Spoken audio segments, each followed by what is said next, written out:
जय जिनेंद्र। आज हम दीपायन मुनि की कहानी सुनेंगे। द्वारिका नगरी में नेमिनाथ भगवान का समोशरण लग रहा है। श्री कृष्ण और उनके भाई बलदेव भी पूरे परिवार के साथ दर्शन पूजन करने को गए और नेमिनाथ भगवान का उपदेश सुनने लगे। फिर बलदेव नेमिनाथ भगवान के समोशरण में एक प्रश्न पूछते हैं कि ये द्वारिका नगरी जो इंद्रों के द्वारा बनाई गई है, ये हमेशा ऐसी ही रहेगी?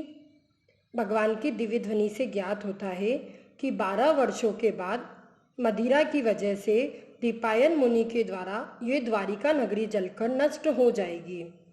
ये सुनकर बलदेव और श्री कृष्ण बड़े चिंतित होते हैं और ये घोषणा करा देते हैं, जहाँ जहाँ से भी मदिरा लाई जाती है वे सभी द्वार बंद कर दिए गए और कोई भी द्वारिका नगरी में मदिरा का सेवन नहीं करेगा। जो भी मदिरा थी वह सभी मदिरा पहाड़ों और गुफाओं में फिकवा दी गई। सभी जन ने ऐसा ही किया। ये सुनकर श्री कृष्ण और बलदेव सहित सभी लोगों ने दीक्षा लेने के भाव प्रकट किए। दीपायन को भी यह सुनकर वैराग्य हो गया और वे मुनि बन गए और द्वारिका से दूर कहीं वन में जाकर कठोर तपस्या करने लगे। बहुत समय बाद दीपायन मुनि विहार करते करते द्वारिका नगरी आए। सब जगह शांति देखकर वे पर्वत पर तपस्या करने लगे। पर्वत पर कुछ लड़के खेल रहे थे।